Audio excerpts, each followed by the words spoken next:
ময়দার লুচি আর কোথাও কোথাও কিছু বানাও? তার বানাবো না, নাহলে দু কথা আমাকে শোনাবে কি করে সবাই? আমি ওই রুটি বানাবো। তাহলে আলুর রুটি আর তোমার সেই বিখ্যাত বেগুনের ভর্তা বানাও। ঠিক আছে, রান্নায় আসল স্বাদ আনতে পিওর মশলাই ব্যবহার করতে হবে, তাই আজ আমি ব্যবহার করব গণেশ প্রোডাক্ট, যেটা কালার শর্টার টেকনোলজি দিয়ে ইভেন ক্লিন আর পিওর হয়ে আসে। আলু রুটি করার জন্য 1 কাপ ময়দাতে 1 টেবিল চামচ ঘি, স্বাদ মতো লবণ, জোয়ান, গোলমরিচের গুঁড়ো, আদা, কাঁচা লঙ্কা বাটা, গ্রেট করা, 2টো সেদ্ধ আলু, বিট নুন, চাট মশলা সব দিয়ে মেখে ভালো করে ঢেকে রেখে দেবো। বেগুন ভর্তাটা আমি একটা নতুন পদ্ধতিতে করি, সেই পদ্ধতিতেই করব। বেগুনের খোসা ছাড়িয়ে নিয়ে ছোট ছোট টুকরো করে কেটে ভালো করে ধুয়ে নেব।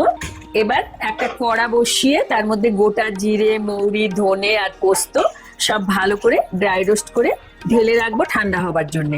আবারও তেল গরম করে তার মধ্যে কালো জিরা আর রসুন ভেজে নিয়ে পেঁয়াজ কুচি দিয়ে নেড়ে চেড়ে কুচানো বেগুনটা দিয়ে দেবো আর লবণ দিয়ে রান্না করব। একটু মজে গেলে তার মধ্যে টমেটো কুচি দিয়ে রান্না হতে দেবো। এদিকে যে মশলাটা ভেজে রেখেছিলাম সেটা গুঁড়ো করে নেব।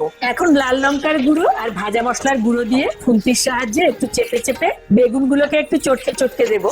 সবশেষে কাঁচা লঙ্কা, কাঁচা পেঁয়াজ, ধনেপাতা কুচি আর কাঁচা সর্ষের তেল দিয়ে নামিয়ে নেব।